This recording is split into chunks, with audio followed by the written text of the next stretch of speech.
दुनिया में। दुनिया में सबसे प्यारी पुस्तक बाइबल, दुनिया में सबसे प्यारी पुस्तक बाइबल। पढ़े जो इसको रोज बरोज, मान बिठाता कोई ना हो। ओ दुनिया में सबसे प्यारी पुस्तक Bible, the best book to read is the Bible. The best book to read is the Bible. If you read it every day, it will help you on the way. Oh, the best book to read is the Bible. But if you read the Bible, but if you read the Bible, बिना प्रेम तोड़ नरसुना, ओ पति मसे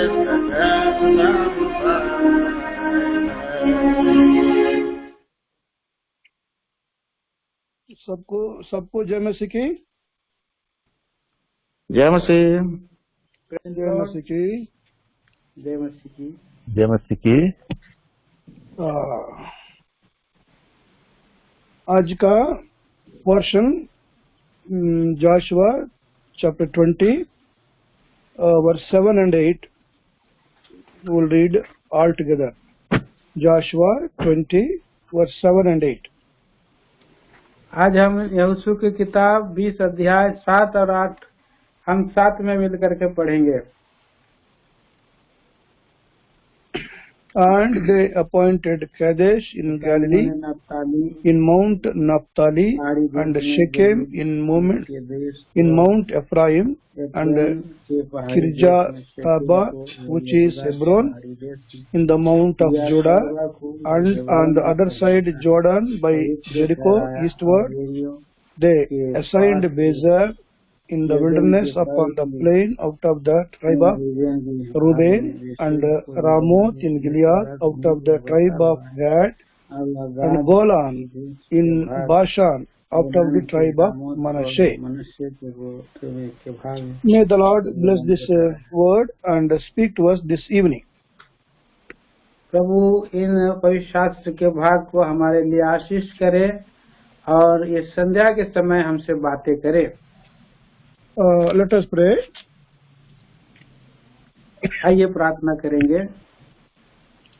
Lord, we thank you for this evening. Thank you for thy saints in Orissa, far off place, Jharsuguda. Thank you for thy servant, Brother Ranjit, and other believers, and also believers from Ranchi. We are thankful to you for thy word. We have been meditating upon these cities of refuge last few weeks. Today is the last one. Help us to study and know about it. Help us to understand. We want Holy Spirit to guide us and help us to understand thy heart towards us, thy love towards us, and thy compassion towards us. Humble me, empty me, anoint me, and use me for your glory. Help in message and also translation. In the net there may not be any break whatsoever. Committing all of us into your loving care, we pray in the name of our Lord and Savior, Jesus Christ. Amen. Amen.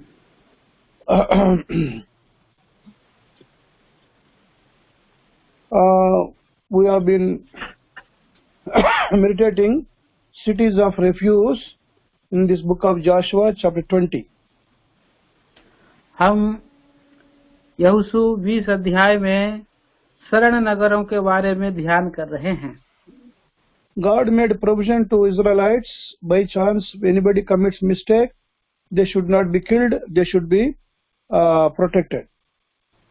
परमेश्वर ने इस्राएलियों के लिए ये सब प्रबंध किया है, अगर गलती से कोई पाप करे वो मार डाला नहीं जा सके और वो बच सके। 6 cities of refuge were arranged, 3 this side of Jordan, 3 other side of Jordan. तो 6 नगरों का प्रबंध प्रभु ने किया, यर्दन के इस ओर 3 और दूसरे ओर 3 नगरों का प्रबंध किया है। This shows God made provision for everyone who commits some mistake or who does some sin, and such there is a protection if they run for refuge, if they run to God. परमेश्वर का ये ऐसा प्रबंध है, अगर कोई भूलवश जानबूझकर भूलवश अपराध कर दिए तो परमेश्वर के उस शरण नगर में दौड़ करके भाग कर बच जाए। Committing mistake, committing sin is human nature. Nobody is born holy. All of us sinners. तो ये जो पाप है हर एक मनुष्य से हो सकता है, कोई भी पवित्र नहीं है। हम पाप में जन्मे हुए मनुष्य हैं और इसलिए ये पाप हो सकता है। But he is available to everyone, whether sinful people or holy people, any mankind. God is available. God is available. He is near unto everyone. प्रत्येक मनुष्यों के लिए, चाहे वो पवित्र हों या पापी मनुष्य हों, हरेक लोगों के लिए परमेश्वर और उनके लिए सहायता करने के लिए तैयार है। We know Psalm 46 verse 1. God is refuge at the time of trouble.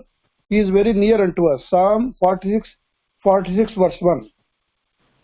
हम भजन संहिता 46 अध्याय के पहला पद में पढ़ते हैं, परमेश्वर संकट के समय में अति सहज से मिलने वाला सहायक है। It is written, God is our refuge and strength, a very present help in trouble.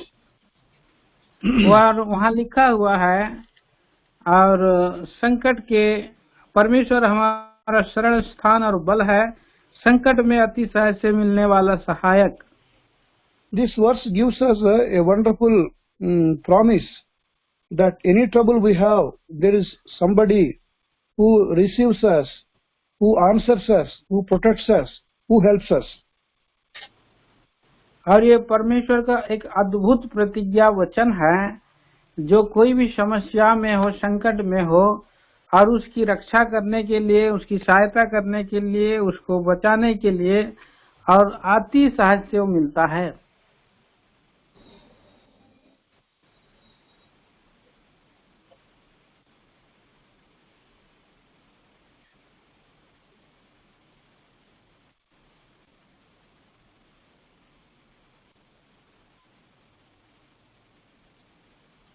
Hello, there is a breakage.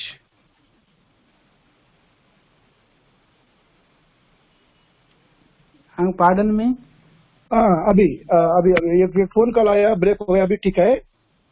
God is a refuge. He is available to everyone. Whenever we are in trouble, God is available to all of us.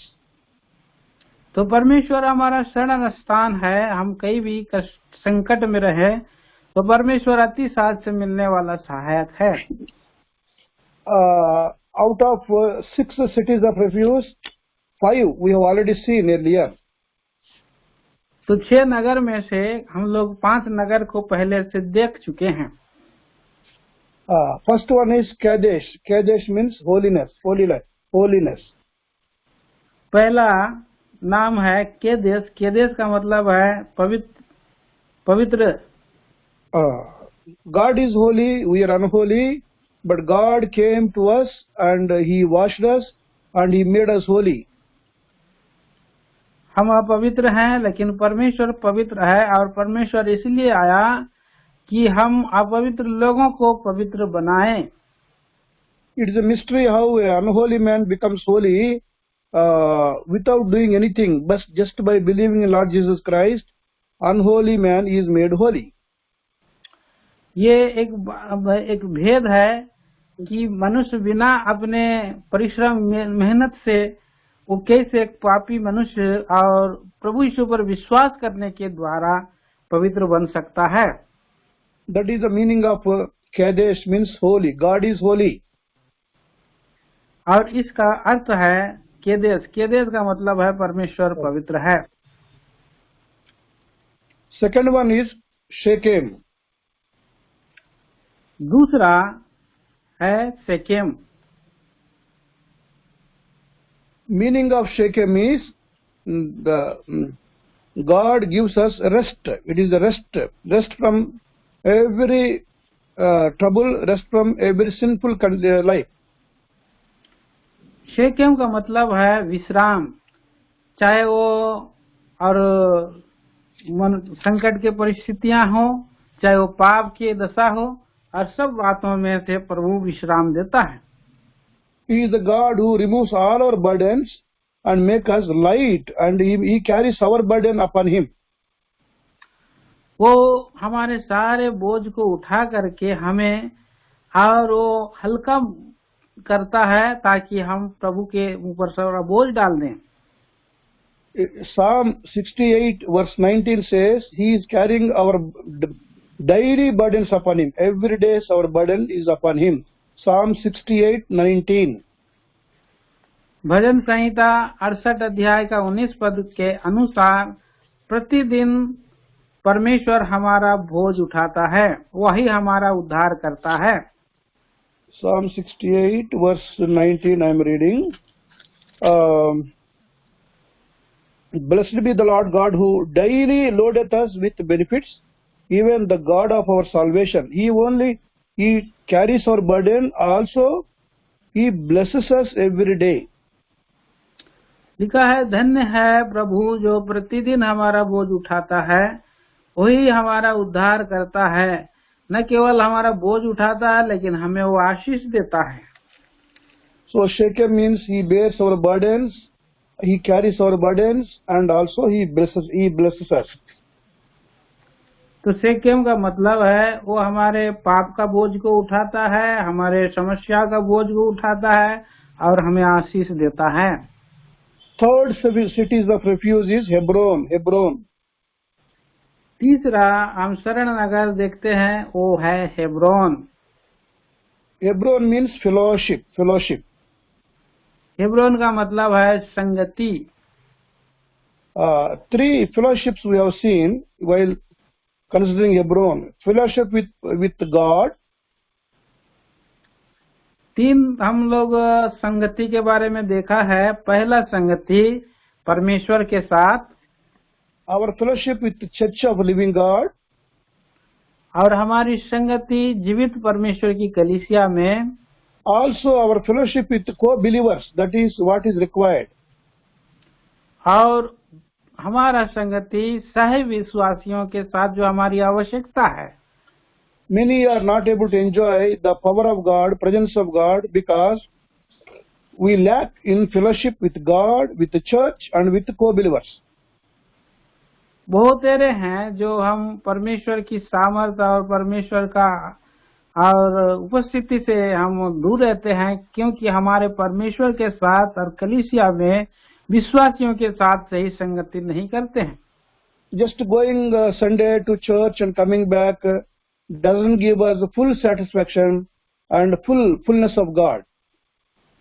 हम केवल नाम मात्र के लिए कलीसिया में जाते हैं और आ जाते हैं, और जिसके कारण से हम उसकी संगति का अनुभव नहीं कर पाते।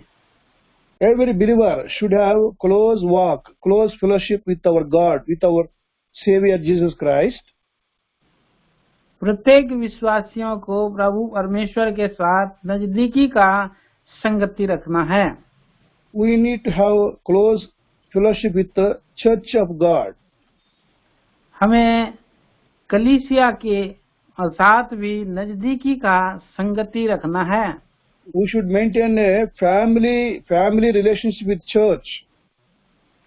हमें परिवार को परमेश्वर के कलीसिया के संगति को बनाए रखना है। I already told you we have to attend other meetings other than Sunday. Prayer meeting, Bible study, chain prayer, open air preaching.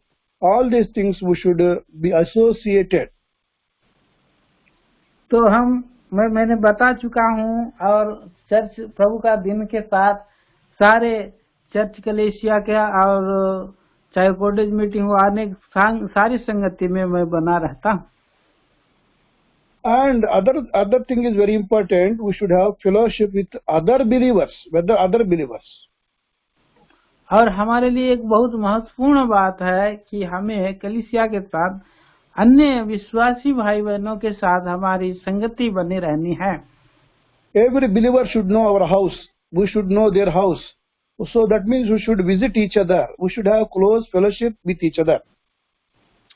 हरेक विश्वासियों को अब हमें हमारा घर को देखना है और हरेक विश्वासियों के घर को हमें जाकर देखना है। इसका अर्थ है एक दूसरे के घर में हम विजिटिंग करें और मिलने जा सके। That's how we enjoy the fellowship. We have fellowship, close fellowship, and enjoy the power of God in our lives. तभी हम परमेश्वर के सामर्थ्य को और उसकी संगति को हमारे जीवन में महसूस कर सकते हैं। We have already seen with whom we should not have fellowship, with whom we should not have fellowship. हम पहले ही देख चुके हैं कि हमें किसके साथ संगति नहीं करनी है। We should not have fellowship with ungodly people. हमें किन अन्य और दुष्ट लोगों के साथ, अन्य जाति लोगों के साथ संगति नहीं करना है। We should not have fellowship with worldly people. हमें और संसारिक लोगों के साथ संगति नहीं करना है। Worldly means among believers also there are worldly people. They are not spiritual but they are worldly. They are Christians but they are worldly people. ये संसारिक लोग मतलब ये मसीही लोग हैं, ये क्रिश्चियन हैं लेकिन वो संसारिक हैं। We should not have fellowship with unbelievers. No fellowship with unbelievers. और हमें अन्य जाति लोगों से भी हमें संगति नहीं करना है। And we should not have fellowship with heathen women. और हमें पराये अन्य जाति स्त्री से भी संगति नहीं करनी है। These are the things we had already seen when we were meditating upon Hebron. Hebron means fellowship. और ये हमने हेब्रोन का अर्थ और फेलोशिप, हेब्रोन का अर्थ हमने इसका मतलब देखा था। तो fourth cities of refuge we saw Beser. चौथा नगर हमने देखा Bezer. That means a power of God. Bezer का मतलब है परमेश्वर का शक्ति, सामर्थ। We have seen there is power in the word of God. हमने देखा परमेश्वर के वचन का सामर्थ। So when we read Bible, we feel very strong in the spirit. Therefore, we have to read Bible as much as you can. तो आप जैसे जैसे बाइबल ज्यादा से ज्यादा पढ़ते हैं तो वैसे ही आपको परमेश्वर की सामर्थ मिलती है। Second power is there in the power in the cross. दूसरी शक्ति हमने देखा क्रूस की शक्ति। Then third one, there is power in the power of resurrection. तीसरा हमने पुनरुत्थान की सामर्थ को देखा। And power in the Holy Spirit. उसके बाद चौथा और पवित्र आत्मा की सामर्थ को देखा। And power in the blood of Jesus Christ. पांचवा और प्रभु यीशु के लहू की शक्ति को देखा। So there is a power is there in all these things. We should be able to enjoy by going through this word of God, power of Christ. All these things they are available to us. We should appropriate in our lives.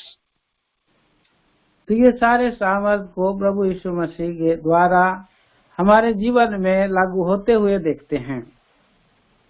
Fifth cities of refuge we saw Ramoth. और जो पांचवा शरण नगर है वह हमने देखा, उसका नाम है रामोत। That means exaltation. God will elevate us. God will bless us. God will exalt us. इसका अर्थ है परमेश्वर ऊंचा करता है, ऊंचाई में ले जाता है। and God will honor us while we are in this world. We may be in the God's work, or we may be doing job, business. When we are faithful to God, God will exalt us, God will elevate us. तो हमने इस बात को देखा है कि जब कहीं भी हम परमेश्वर का आदर करते हैं तो हम परमेश्वर हमको आदर देता है। कोई भी काम हो, चाहे नौकरी हो, चाहे संसार के और कामों में परमेश्वर हमको ऊंचा करता है। Philippians 2:11 says, फिलिपियों की पत्री 2 अध्याय के 11 पद कहता है, God the Father exalted His Son Lord Jesus Christ. परमेश्वर पिता प्रभु अपने पुत्र को ऊंचे पर उठाया है। Why God has exalted Him? He was so humble son, very humble son, and He did Father's business, Father's work. That's how Father has exalted Lord Jesus Christ, His Son. और हम वहाँ देखते हैं कि कैसे प्रभु यीशु मसीह इतना नम्र और दीन हुआ, इसीलिए पिता का काम को उसने पूरा किया, इसीलिए परमेश्वर ने उसको ऊंचे पर उठाया है। Many times we want to be exalted, to be blessed, but we are not humble as expected by God. कई बार हम ये चाहते हैं कि हम ऊंचे उठाए जाएं, परंतु परमेश्वर के नजदीकी में हम अधीनता में नहीं आते हैं, दीन नहीं होते हैं, जिससे नहीं उठा सकते। We know that verse 1 Samuel chapter 2 verse 30, 1 Samuel 2:30, chapter 2 verse 30. हम वचन को जानते हैं, पहला सामुएल उसका 2 अध्याय का 30 वचन, Him that honoreth me, I will honor. जो मेरा आदर करेगा मैं उसका आदर करूंगा। This is very true when we honor God in our lives, in our job, in our family, in our church life. Definitely God will honor us. और ये एक सत्य बात है प्रियो, जब हम हमारे परिवार में, व्यक्तिगत जीवन में और कलीसियाई जीवन में हम परमेश्वर को आदर देते हैं तो परमेश्वर हमको आदर देता है। If you read John's Gospel chapter 3 verse 30, John's Gospel chapter 3 verse 30, अगर हम और यूहन्ना सुसमाचार 3 अध्याय का 30 पद हम पढ़ते हैं, it is written, वहाँ लिखा है, He must increase, but I must decrease. That is what John says. God must increase, and I must decrease. तो वहाँ यूहन्ना क्या कहता है? कहता है कि अवश्य है कि वह बढ़े और मैं घटूं। Many times it is reverse. We increase, we exalt ourselves, and we make God very small in our life. That's why we don't see the blessing and power of God in our lives. तो कई बार हम देखते हैं कि हम अपने आप को बढ़ाते हैं, लेकिन प्रभु को जो स्थान है बहुत छोटा सा भाग हम देते हैं, इसीलिए हम प्रभु में हम नहीं बढ़ पाते हैं। So today we are reading 6th cities of refuge, which is called Golan. आज हम 6वां शरण नगर को देखेंगे जो गोलान कहलाता है। Golan means, the word Golan means it is eternity or circle, eternity. Golan का मतलब है ये अनंत काल है, मतलब ये गोल चक्कर है। Yes, God is eternal God. God is there forever and forever. We are living temporarily, but God is there permanently. He is ever and ever. हम अल्प क्षण के लिए, कुछ समय के लिए हैं, परंतु परमेश्वर और अनंत काल से अनंत काल तक है। You know Revelation chapter 1 verse 8, I am the beginning and I am the end. That's what God says. I am there from the beginning, I am there till the end. वहाँ हम प्रकाशित वाक्य पहला अध्याय का 8 पद में प्रभु कहते हैं, प्रभु परमेश्वर जो है और जो था और जो आने वाला है, मैं प्रथम और अल्फा ओमेगा हूँ। We are not there in the beginning. We are not going to be there in the end. We came in between. We came and will go away. तो हम आरंभ के बात नहीं है, न हम अंत तक रहेंगे। हम थोड़े समय के लिए हैं, थोड़े समय में हम लोग चले जाएंगे। We are very, very temporal people upon this earth. हम इस पृथ्वी पर बहुत ही क्षणिक मनुष्य हैं। We are pilgrims and foreigners in this world. हम इस पृथ्वी पर यात्री और परदेशी लोग हैं। We don't know when our lives will end in this world. हम नहीं जानते हैं कि हमारा जीवन कब खत्म हो जाएगा इस पृथ्वी पर। God, who is eternal God, after our death, He will promote us to eternity. That is the greatness of our God. तो परमेश्वर हमको, हम जब मृत्यु पर जाते हैं तो हमको वो प्रमोशन, हमको और उन्नति कर देता है कि हम भी अनंत काल के लिए चले जाएं। While we are in this world, we are temporary. हम क्यों इस संसार में और कुछ समय के लिए हैं। And when we die, we are promoted to eternity. जब हम इस संसार में मर जाएंगे तो हम अनंत काल तक के लिए रहेंगे। You know, when we go to some offices, some employees are there. They are temporary people. They are temporary. Their salary is less. They do more work. Their salary is less. They are called temporary people. हम कई ऑफिसों में, कार्यालयों में हम जाकर देखते हैं, वो लोग जो काम करते हैं वो लोग टेम्पररी काम कर रहे हैं बोलकर कहते हैं। वो लोग बहुत ज्यादा मेहनत करते हैं लेकिन उनका तनख्वाह बहुत कम होता है। Similarly, we are very, very temporary people in this world. ठीक उसी रीति से इस पृथ्वी पर भी हम बहुत ही और क्षण मात्र थोड़े समय के लिए हैं और टेम्पोरल हैं। Temporary people will go to their officer and I will ask, sir, we are working last so many years temporary. When you will make us permanent? They desire, they demand, we want to become permanent.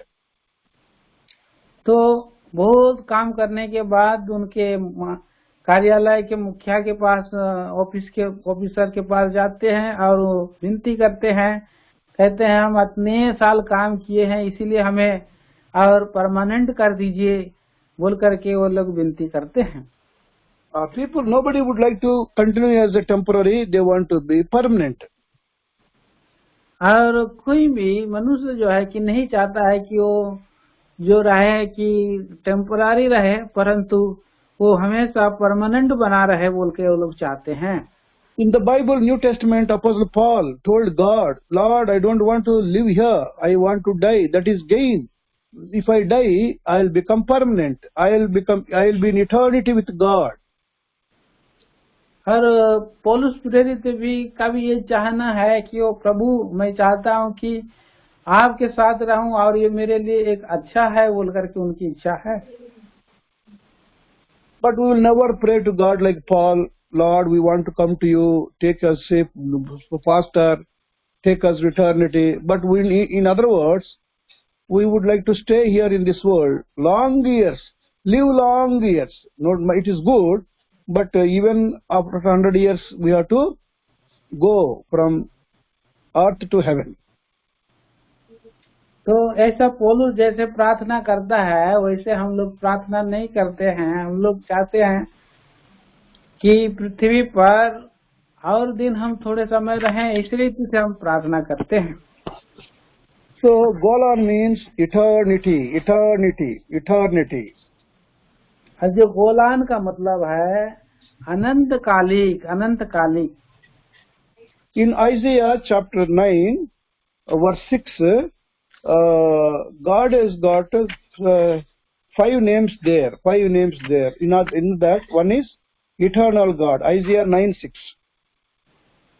यशायाह नबी की किताब 9 अध्याय में वहाँ 5 नाम प्रभु का है जो अनंत कालिक है। Isaiah 9:6. Unto us child is born, unto us son is given, and the government shall be upon his shoulder. His name shall be called Wonderful क्योंकि हमारे Counselor, लिए एक बालक उत्पन्न हुआ, हमें एक पुत्र दिया गया है और प्रभुता उसके कांधे पर होगी और उसका नाम अद्भुत युक्ति करने वाला, Counselor. अद्भुत युक्ति करने वाला, Next, Counselor, आलोचनकर्ता, Counselor. हाँ, युक्ति करने वाला। Number 3, Mighty God. तीसरा नंबर पराक्रमी परमेश्वर। Number 4, Everlasting Father. चौथा नंबर अनंत काल का पिता। Number 5, the Prince of Peace. पांचवा नंबर है शांति का राजकुमार। So, fourth one is the Everlasting Father, God who is there from beginning to end, eternity. He is there, He is Everlasting Father. जो ये चौथा नंबर है अनंत काल का पिता, अर्थात परमेश्वर प्रभु यीशु अनंत काल के लिए है। So, entering into Golan, the city of refuge, means reaching to eternal God, God who is eternal, who is permanently reaching to God. There is no worry at all. Everything will be safe. That is the eternal God. जबकि Golan में जब प्रवेश करते हैं तो वहाँ पर हम अनंत काल के परमेश्वर पिता से के पास हम पहुँचते हैं, जो सदा काल के लिए है और कोई भय की बात नहीं है। So there are 4 parts in this Bible, in this Golan. One is eternity. तो 4 भाग है इस गोलान का। पहला है अनंतकालीन। God is the beginning and is ending. परमेश्वर जो आरंभ भी है और अंत भी है। Malachi 3:6 is unchanging God. Malachi 3:6. Malachi की पुस्तक 3 अध्याय का 6 पद में परमेश्वर बदलता नहीं। And Hebrews chapter 13 verse 8. और इब्रानी उसका 13 अध्याय का 8 वचन, Jesus Christ is same yesterday, today and forever. प्रभु यीशु मसीह आज, कल और युगानुयुग एक सा है। He is unchanging God. He is eternal God. वो अनंत काल का परमेश्वर है और वो ना बदलने वाला परमेश्वर है। This eternal God came down to this world and He came nearer to us and He became our Father. He became our friend. तो अनंत काल का परमेश्वर इस पृथ्वी पर मनुष्य रूप धारण करके आया, वो अपने हमारे पास आया, वो हमारा पिता बना, वो हमारा मित्र बना है।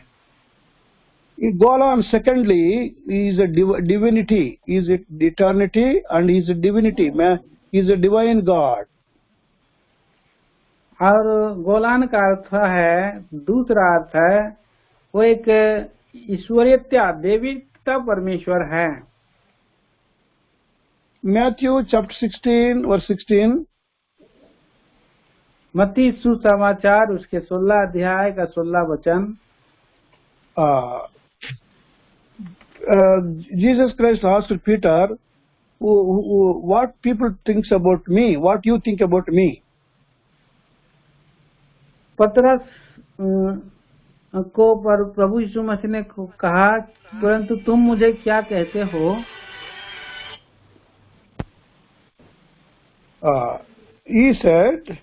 Peter said, you are a son of living God. और पतरस ने कहा, तू जीवते परमेश्वर का पुत्र मसीह है। You are though you came into this world as a son, but you have been promoted to heaven. You are eternal God. You are a divine God, divinity. You are in divinity. You are divine. जबकि आप एक पुत्र बन करके इस पृथ्वी पर आया है, तो भी आप स्वर्ग में अनंत काल का परमेश्वर है, अनंत कालीन है। And myself and my Father and Holy Spirit, we three are one. We are a divine people. तो मैं स्वयं और पवित्र आत्मा प्रभु और पिता परमेश्वर, हम स्वयं, हम सभी ईश्वरित्व हैं। This divine God, He gives us divine nature. By believing Lord Jesus Christ, He gives us divine nature. तो हमें, जब हम प्रभु यीशु मसीह पर विश्वास करते हैं तो हमें ईश्वरीय स्वभाव देता है। By nature, we are sinful, we are unholy, we are proud, we are arrogant. By nature, this is our situation.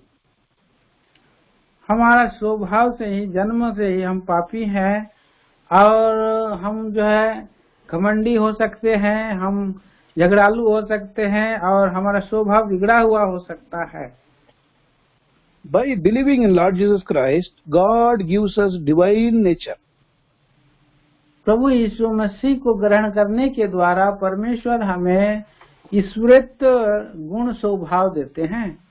Our walk will change, our talk will change. हमारा चाल बदल जाता है, हमारे शब्द हमारे बीच बदल जाते हैं। Our dressing will change. हमारे पहनावा बदल जाते हैं। Everything. God makes us a new person. God makes us a new person, and divine nature gives. और हमें परमेश्वर नया स्वभाव देता है और ईश्वरीय स्वभाव में बदलता है। There is a question here: am I possessing divine nature, or I am still having worldly nature in my life today? तो ये एक प्रश्न, एक सवाल है, क्या आज भी मैं संसार का स्वभाव में हूँ या मैं ईश्वरीय स्वभाव में परिवर्तित हुआ हूँ? God is expecting us that we should radiate, our faces should shine forth with our testimony, with divine nature. People should see Christ in us. तो परमेश्वर यह चाहता है, उसकी ये चाहना है हमारे जीवन में कि हमारा चेहरा प्रकाशमान हो और हम प्रभु के ईश्वरीय स्वभाव में हम बदल जाएं। So Golan means divinity, eternal divinity. तो गोलान का अर्थ है और अनंत काल का और ईश्वरीयत्व। And thirdly, तीसरा, this God, divine God, is his availability. He is available for us. Anytime he is available.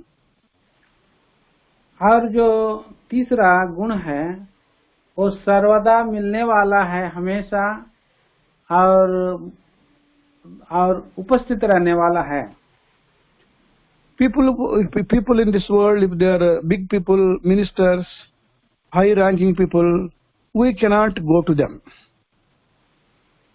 हम पृथ्वी पर बड़े लोगों को, जो मंत्री हैं और बड़े साहब लोग हैं, हम उनके पास नहीं जा सकते हैं।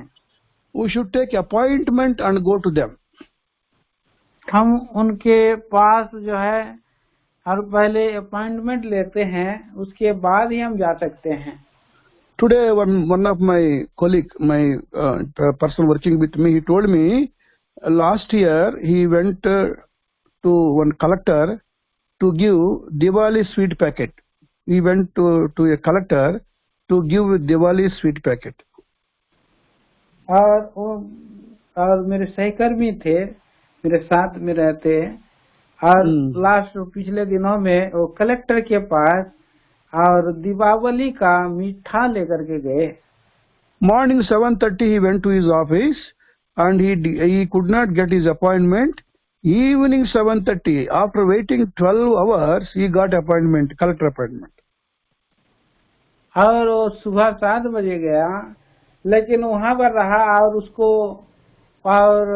उसका जो है अपॉइंटमेंट नहीं मिला। शाम को 7:30 बजे तक 12 घंटा वहाँ रहा।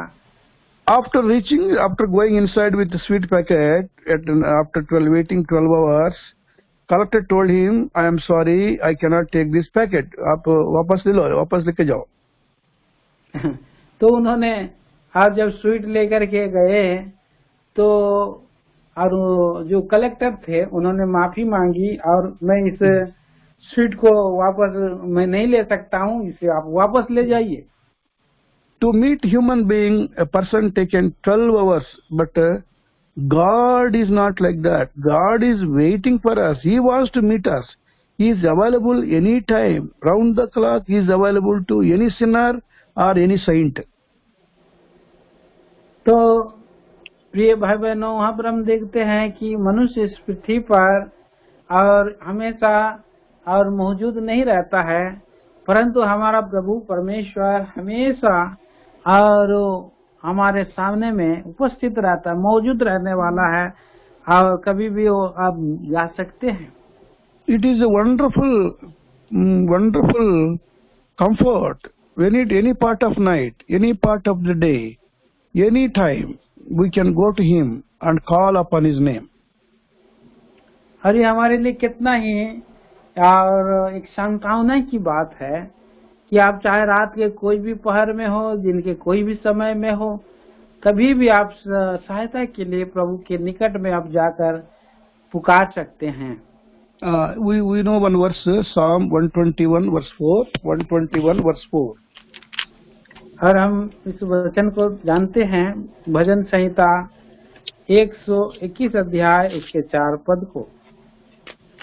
Psalm 121 verse 4, it is written, Behold, he that keepeth Israel shall neither slumber nor sleep. सुन, इस्राएल का रक्षक ना ऊँघेगा और ना सोएगा। Wonderful. God is not slumbering. He is not sleeping. Run all the time, any day, any part of the day, any part of night.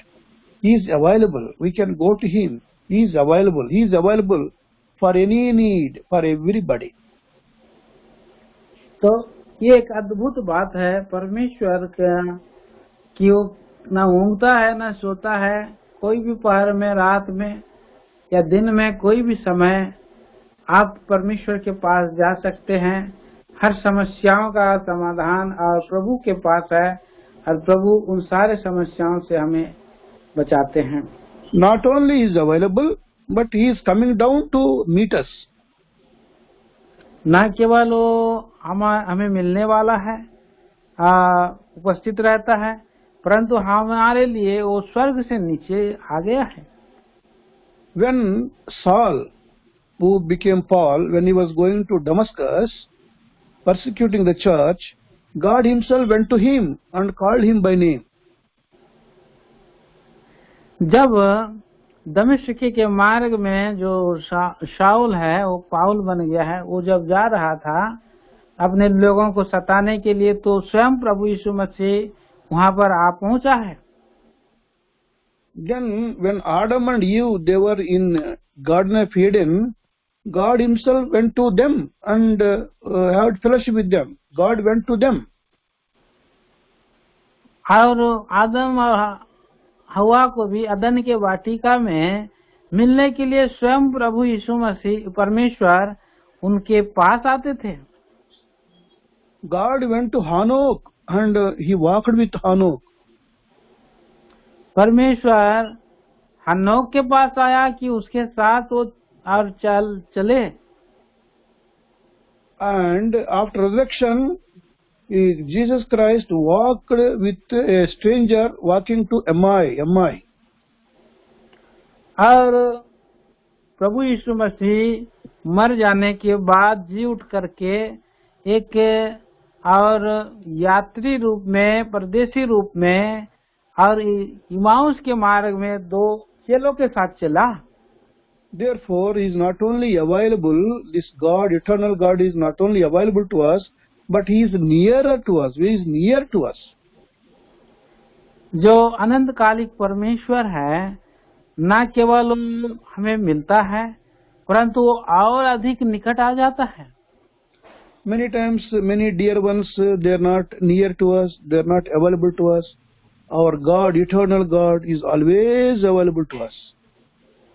बहुत समय हम हमारे प्रियों को देखते हैं, वो और उपस्थित नहीं रहते हैं और निकट नहीं रहते हैं, परंतु हमारा परमेश्वर हर समय हमारे नजदीकी में और रहता है। In South India, many families, their children are in America or Australia, Dubai. In every family, their children are outside the country.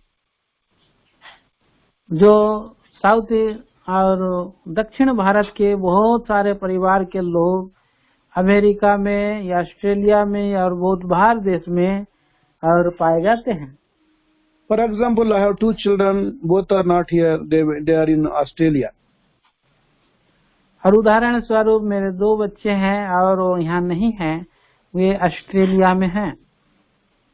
If anything happens to us, any problem comes to us, they are not available, they are not near to us.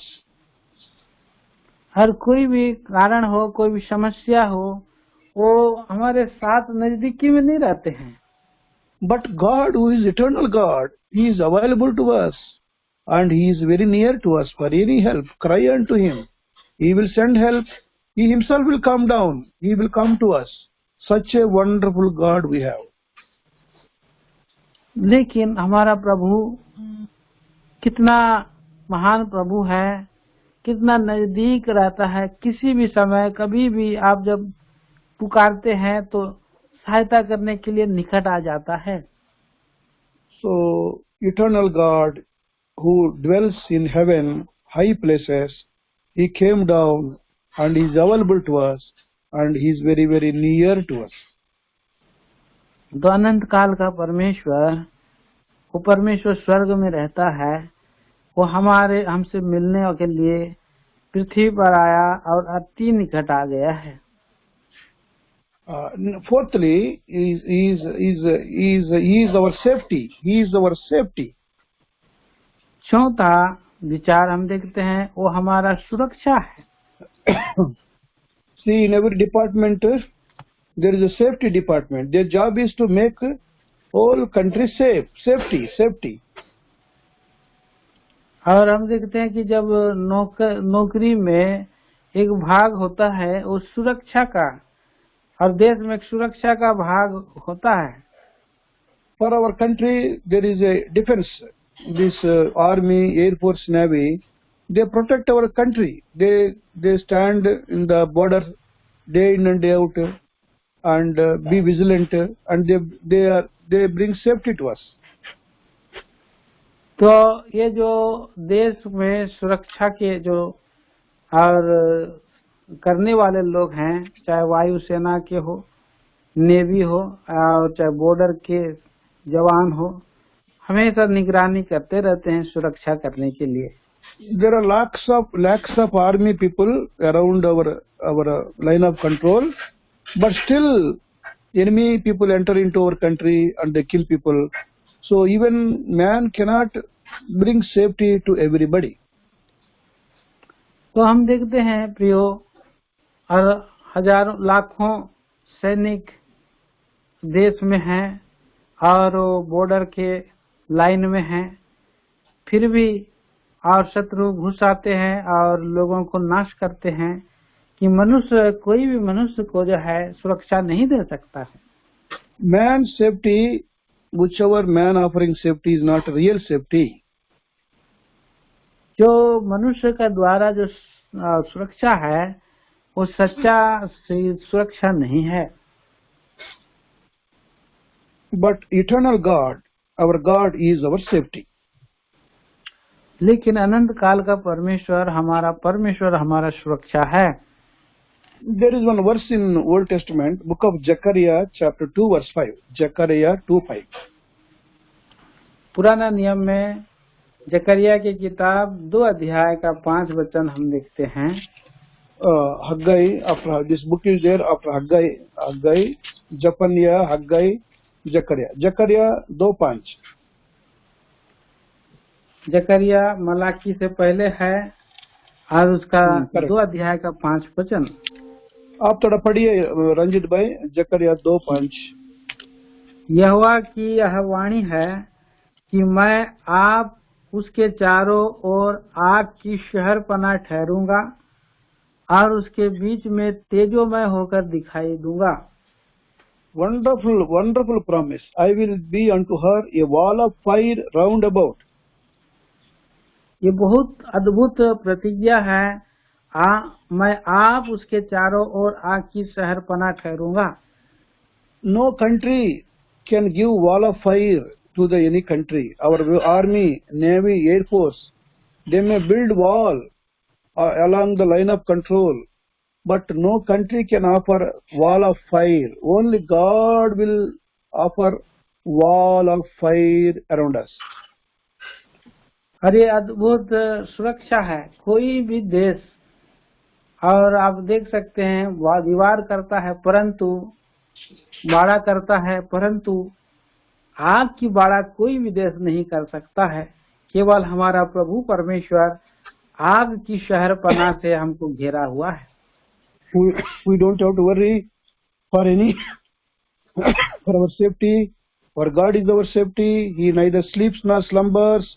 He puts his angels around us, and he puts hedge, wall of fire around us. तो हमें किसी भी बात के लिए घबराने की बात नहीं है, क्योंकि हमारा प्रभु हमारी सुरक्षा है। वो हमारा आग का और बाड़ा बांधा है, दीवार शहरपनाह किया है, दूतों को ठहराया है। वो सोता है ना ऊँघता है, निरंतर वो जागता रहता है। ऐसा हमारा प्रभु है। Job chapter 1 verse 10 says, He is our hedge. He puts hedge around us. Job 1:10. Ayub की किताब पहला अध्याय का 10 पद में वो हमारे चारों ओर बाड़ा बांधने वाला परमेश्वर है। Psalm 125 verse 2 and 3, like mountains are around Jerusalem, God is around us. Psalm 125 verse 2 verse 3. भजन संहिता 125 अध्याय 2 और 3 पद में, जिस प्रकार यरूशलेम के चारों ओर पहाड़ है, उसी प्रकार यहोवा अपनी प्रजा के चारों ओर अब से लेकर सर्वदा तक बना रहेगा। If you go to Visakhapatnam, there are mountains round about the port, but not whole city. Mountains are only one side. But for Jerusalem, mountains are all around protecting Jerusalem.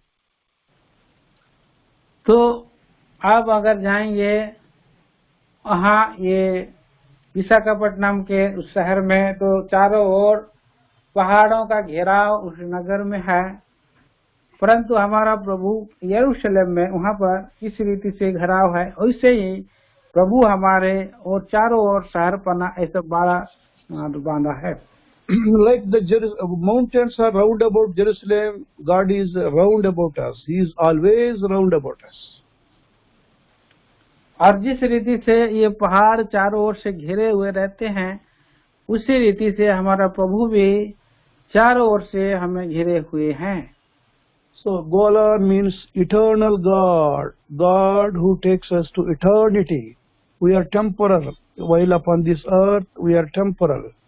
And when we are promoted from bodily life to heavenly life, from temporal to permanent, eternal presence of God, we enter. तो Golan का अर्थ है हमारा परमेश्वर आनंद कालिक परमेश्वर है। उसका अर्थ है हम इस पृथ्वी पर हैं और हम थोड़े समय के लिए हैं, क्षणिक हैं, और हम परमानेंट नहीं है। लेकिन जब हम प्रभु में हम और भक्ति जीवन बिताते हैं तो हमें अनंत काल के लिए उन्नति करने के लिए ले जाता है प्रभु। These are the 6 cities of refuge. With all humble words, I brought to your attention. May Lord give you more enlightenment, more understanding to know more about these 6 cities of refuge. तो ये 6 नगर जो है हमने ध्यान किया है, और इसको प्रभु और भी प्रकाशमान दे और भी खोले कि हम उसे 6 नगरों को और ध्यान कर सके किस रीति से। So Golan means eternity. तो जो गोलान का मतलब है अनंत कालीन। Earthly to eternity, earth to eternity. Earth down, we are in earth now, we will be very soon promoted to eternity. और ये पृथ्वी नीचे है और बहुत ही जल्द हम स्वर्गिक और परमेश्वर के घर के लिए हम तैयार होंगे। Lord Jesus Christ is waiting to take this bride unto himself from temporal life to eternal life. His people, he wants to take there and live with them, stay with them permanently. तो परमेश्वर प्रभु यीशु मसीह ये देख रहे हैं कि किस तरह से हम और यहाँ पर अपन अब थोड़े से समय के लिए हैं पर और प्रभु चाहते हैं कि हम उसके साथ रहें अनंत काल के लिए और अनंत काल तक उसके साथ बने रहें। While we are upon this earth, nothing is permanent, everything is temporary. और इस पृथ्वी पर जो कुछ हमारा है और सभी जो है और यही के लिए है, थोड़े समय के लिए है। Health is temporary and wealth is temporary. यहाँ का स्वस्थ और अधूरा है और यहाँ का धन भी अधूरा है। This body is temporary and the life and the dwelling place where we live is also temporary. और ये देह भी जो है और टेम्पररी है, अधूरा है, और जो हम घर में रहते हैं वो भी अधूरा है। God wants to take us to eternal kingdom and stay with him forever and forever. परमेश्वर चाहते हैं कि वो अनंत काल के लिए हम उनके साथ सदा सर्वदा रहें।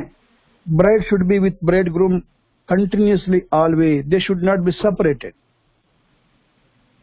और जो दूल्हा चाहता है कि दुल्हन उसके साथ सर्वदा रहे और वो जो है उसके साथ अलग ना हो। You know the relation between bride and bridegroom. They continuously stay together. They look at each other continuously because there is a bond of love between them. Then that is why they are called bride and bridegroom. जो दूल्हा दुल्हन होते हैं दोनों एक साथ रहते हैं, एक दूसरे को देखकर खुश होते हैं क्योंकि उनका जो बंधन है प्रेम का वो बंधन है। They enjoy the love and affection each other. We know the relation between bride and bridegroom. हम दूल्हा दुल्हन का जो संबंध है जानते हैं, ये दोनों एक दूसरे के लिए हैं, एक दूसरे के लिए वो आनंदित होते हैं एक दूसरे में। Similar type of relation we should maintain with our heavenly God, eternal God. ठीक उसी रीति से हम हमारे अनंत कालिक स्वर्गीय परमेश्वर के साथ हमारा संबंध बना रहे। May our living God bless these few words about this cities of refuge. प्रभु इन थोड़े से विचारों को इस शरण नगर के ऊपर में जो किए हैं इसको आशीषित करें। May God bless you all and bless us all. प्रभु आप सबों को हम सबों को आशीषित करें। These Bible study classes are over. तो ये बाइबल अध्ययन ये भाग पूरा हुआ है। God willing, this Hebron court case is settled and we'll be busy from next week onwards. All the meetings we'll be attending and may be difficult to take Tuesday meeting next week onwards. तो अभी जो है Hebron में कुछ court case समस्या चल रहा है, इसके कारण सेटल हो गया केस सेटल हो गया। हाँ हो चुका है और इसके कारण से भाई थोड़ा व्यस्त हैं।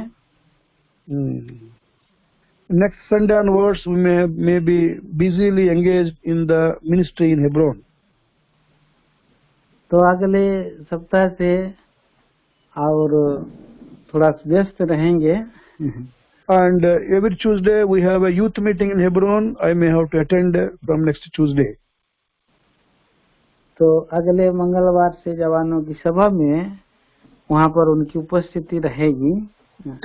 Thank you all for praying for Hebron. God has come down and God has brought a favorable judgment in favor of the house of God, not in favor of anybody. And we thank you for all your prayers and continue to pray for Hebron. तो आपकी प्रार्थनाओं के लिए हम धन्यवादी हैं और Hebron के प्रार्थना के लिए और जिसके कारण से परमेश्वर किसी मनुष्य के लिए नहीं परंतु प्रभु के घर के लिए स्वर्ग से उतर करके उत्तर दिए हैं और लगातार उनके लिए हेब्रोन के लिए प्रार्थना करते रहेंगे। Come down to Hyderabad, come to Hebron, stay in Hebron. We are also staying near Hebron. Come to our houses and stay with us for fellowship. तो जब कभी भी हम हैदराबाद जाते हैं तो प्रार्थना कर घर हेब्रोन में जाएं और हेब्रोन से नजदीक में हमारा घर है और वहाँ भी आइए संगति के लिए। आप कभी भी आ सकते हैं हैदराबाद, हेब्रोन, हमारा घर को आपको इनविटेशन है। जी, कभी भी भाई के घर में बुला रहे हैं, कभी भी जा करके हम वहाँ संगति करें। We are staying Hebron means fellowship. Hebron fellowship, हमारे घर में भी fellowship है। हम हेब्रोन का अर्थ है वहाँ पर संगति करना है, हमारा घर में भी संगति करना है। हमारा घर भी छोटा हेब्रोन है। हमारा घर छोटा हेब्रोन है। So every house should be a small Hebron fellowship for God's people. Live together, stay together, pray together, eat together. तो प्रत्येक घर जो है छोटा हेब्रोन है, साथ में रहने के लिए, साथ में संगति करने के लिए, साथ में प्रार्थना करने के लिए, साथ में खाने के लिए। Thank you for listening the simple messages all these weeks. धन्यवाद देते हैं कि ये और इन सप्ताहों में और जो साधारण रूप से जो वचन आप लोगों ने सुना है।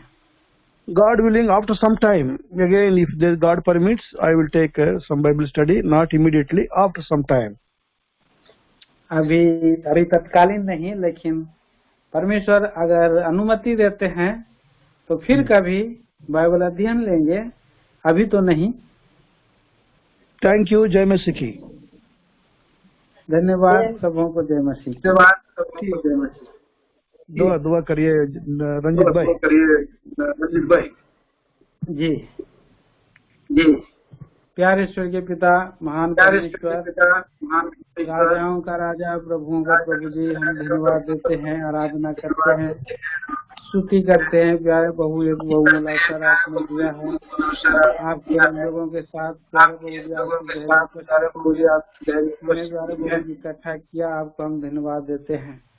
और विशेष करके प्रिय पिताजी, आपके दास के लिए हम धन्यवादी हैं, जो पिछले सप्ताह में आपने प्रभु जी लॉकडाउन के दौरान जो सबोपदेशक से अद्भुत बातों को प्रभु जी और जीवन के बातों को प्रभु जी मूल बातों को ध्यान करने में प्रभु जी उत्पत्ति और प्रभु जी सबोपदेशक से बातें किया।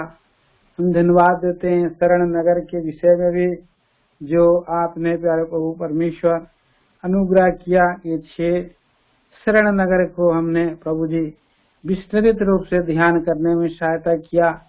जो भेद प्यारे प्रभु आपने एक एक नगर के विषय में बताया, ये हमारे लिए प्यारे पिताजी एक आत्मा की नई ताजगी को दिया है। इसके लिए हम धन्यवाद देते हैं। धन्यवाद देते हैं हेब्रोन के पक्ष में, प्रभु आपके घर के पक्ष में आपने न्याय किया है और वहाँ की जो सेवा है प्यारे प्रभु जी, आने वाले दिनों में आपके दास के लिए जवानों की सभा के विषय में और भी प्यारे प्रभु जी देश तो चलेंगे, परंतु हर बातों में आप उनकी अगुवाई करें, आप उनकी सेवा को फलदायी करें। प्यारे प्रभु जी, आप उन्हें प्रभु जी जो प्रतिज्ञा दिया है भजन संहिता 92 अध्याय के अनुसार प्रभु जी देवदार की नाई और आपके घर में जो रोपे गए हैं और भी बुढ़ापे में और भी बढ़ते फूलते रस भरे होकर के आपके लोगों के लिए प्यारे प्रभु जी लाभ का कारण बन सके, इसके लिए हम धन्यवाद देते हैं। धन्यवाद देते आपकी विश्वास योग्यता करुणा भलाई के लिए। महान प्रभु, महान पिताजी, इसी रीति से अपने समय में फिर से हमें प्रभु जी मिलाइए। अगर आपकी इच्छा है तो हम प्यारे प्रभु जी शरीर में भी आत्मा में भी इकट्ठा होकर के अपने समय में झारसुगुड़ा में इकट्ठा हो सके, इसके लिए भी एक समय आप अपनी योजना में ठहराएं। प्यारे प्रभु, पिछले दिनों में बहनों की संगति में भी और बहन को भी आपने इस्तेमाल कर रहे हैं, यहाँ से भी गवाही देने के लिए बहनों को सहायता किया। सबके लिए हम धन्यवाद देते हैं। प्यारे प्रभु, आपके दास के पक्ष में आप साथ रहें। जो बच्चे ऑस्ट्रेलिया में हैं, प्यारे पिता भाई लोग हैं, उनके संग रहें, उनके परिवारों के संग रहें। प्यारे प्रभु जी, जैसे आप गोलान के बारे में बताया और सदा साथ रहने वाला है प्रभु, हम चाहे दूर रहें चाहे नजदीक रहें, एक दूसरे को भाते रहें और प्रभु आप उससे प्रसन्न हो, आप आशीष दें। मांगने से ज्यादा समझ से अधिक करें। धन्यवाद के साथ प्रार्थना प्रभु मसीह यीशु के नाम में सुनिए, स्वर्गराज में ग्रहण करें पिता। भाई जी आशीष प्राप्त कीजिए। अब जो हमें ठोकर खाने से बचा सकता है और अपनी महिमा की भरपूरी के सामने मगर निर्दोष सकता है, उस अद्वैत परमेश्वर हमारे उद्धारकर्ता की महिमा और गौरव और पराक्रम और अधिकार हमारे प्रभु यीशु मसीह के द्वारा जैसा सनातन काल से है, अब भी और युगानुग होती रहे। आमीन आमीन। धन्यवाद। धन्यवाद आपका बहुत बहुत।